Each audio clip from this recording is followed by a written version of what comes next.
कुम्मन दास जी महाराज ने दुत्कार दिया, लेकिन राजा के कानों में वो स्वर गूंजने लगा।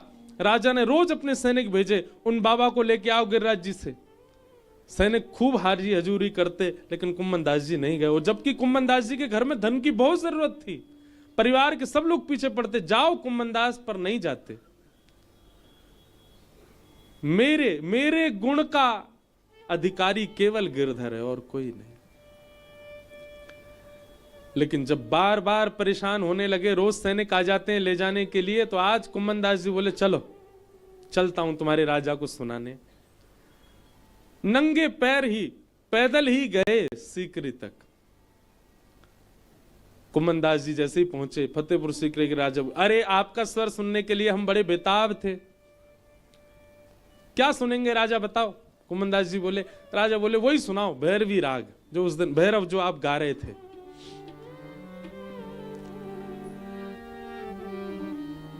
कुम्मन दास जी बोले, पक्का ना? केवल राग भैरव सुनना है ना? शब्द मेरे कुछ भी हो सकते हैं ना? बोले हाँ, शब्द आप कुछ भी गाओ, हमको तो राग सुनना है। कुम्मन दास जी गा रहे हैं, भगत को कहा सीकरी सो काम, भगत को कहा सीकरी सो काम, आवत जात पन्हैया टूटी, आवत जात पन्हैया टूटी। पन्हैया का मतलब जानते हैं? चप्पल को कहते हैं। आवत जात पन्हैया टूटी, आवत जात पन्हैया टूटी, बिसर गयो हरि नाम, बिसर गयो हरि नाम, भगत को कहा सीकरी सो काम, भगत को कहा सीकरी। कुम्मन दास जी कह रहे हैं, आज तेरे द्वार पे आवे के काजे मेरी पन्हैया टूट गई, पामन में छाले पड़ गए, हर समय जो हरिनाम बनो रहे तो वो भूल गए। आज मैं दर्द में मेरो मन लग गो, मेरे पाम में छाले पड़ गए, वहीं मेरो मन चलोगो। और आज जैसा काला दिन मेरे जीवन में कभी नहीं था। क्यों? जाको मुख देखत दुख लागत, जाको मुख देखत दुख लागत। अब देखो, कुम्मन दास जी एक बादशाह के दरबार में बैठ करके गा रहे हैं और क्या कह रहे हैं?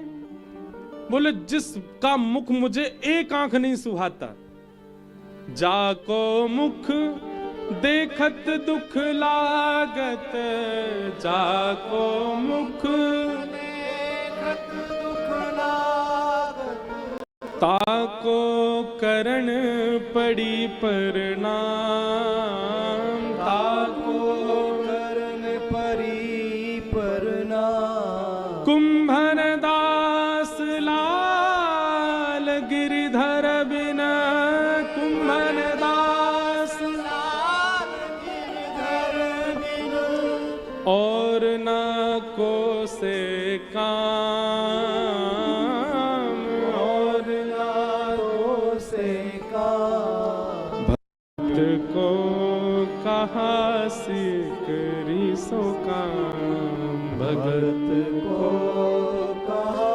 सीकरी सो काम। राजा को स्वर तो मिल गया मनपसंद, पर शब्द इतने खतरनाक। अपनी लाज बचाने के लिए बादशाह बोला, वाह वाह वाह वाह, क्या गाया, क्या गाया, कितना अच्छा गाया, मांग लीजिए, क्या चाहिए आपको?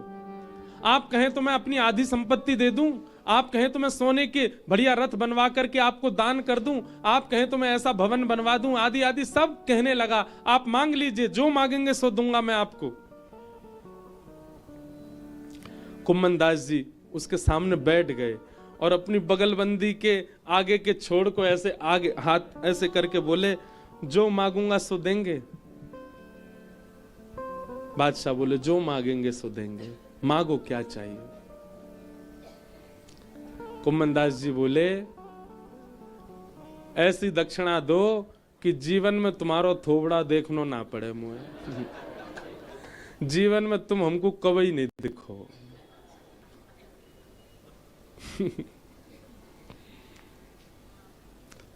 बादशाह का मुख लाल पड़ गया, निकालो इनको सभा से बाहर। कुम्मनदास जी बाहर आए और तुरंत दौड़े गिरिराज जी की ओर। दौड़ करके श्री गोवर्धन आए और आकर के श्री गिरिराज जी के चरणों में, श्रीनाथ जी के चरणों में लिपट करके बहुत रोए। लाला मोकू आज अपने अच्छे स्वर पे ग्लानी है रही है। क्यों? क्योंकि यह अच्छे स्वर ते कोई और रीझ रहा है, और ये अच्छा स्वर तेरे, केवल तेरे काजे लाला, कोई और क्यों रीझ रहा है मेरे स्वर ते? हे लालन मुझको एक वरदान दे दो। कहा मैं जब भी गाऊं सब बहरे हो जाओ करें। केवल तू सुने कर और कोई नहीं सुने। ऐसी भक्ति श्री कुम्भनदास। हम लोगों की भक्ति कैसी है? हम आकर्षण में आकर के अपनी भक्ति किसी के भी सामने परोस देते हैं, अपने भाव परोस देते हैं, पर नहीं, कुम्भनदास जी गोपनीय रखते हैं। हमारे ब्रज के रसिक कहते हैं रस छुपावे से रस बढ़े और रस बतावे से रस घटे। आज श्री ध्रुव जी महाराज ठाकुर जी से कह रहे हैं, बोले नाथ मेरी स्थिति ऐसी कर दो कि आपके बिना मुझे कोई सुहाए ना, बस मैं आपके सामने ही अपने भाव रखा करूं। ऐसे श्री ध्रुव जी महाराज को हम प्रणाम करते हैं। बोलो भक्त वत्सल भगवान की जय। ध्रुव जी के वंश में इनके अंग हुए, अंग के बैन हुए। बैन को ऋषियों ने मार डाला और उन्हीं के शरीर के घर्षण से पृथु हुए, जो कि भगवान के अवतार। बोलो पृथु भगवान की।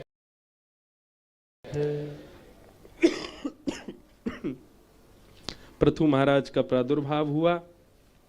अनेक कथाएं यहां पर सुनाई गई, पुरंजनोपाख्यान सुनाया गया, भूगोल खगोल का वर्णन किया गया, नरकों का वर्णन किया गया। रहुगण भरत संवाद सुनाया गया। सबको हम प्रणाम मात्र ही करते हैं।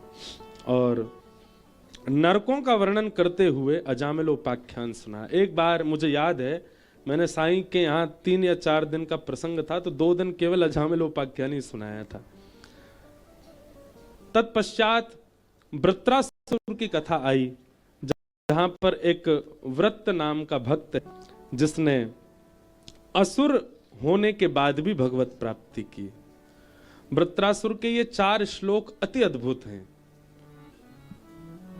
भैरवी रहने दो। कि अहम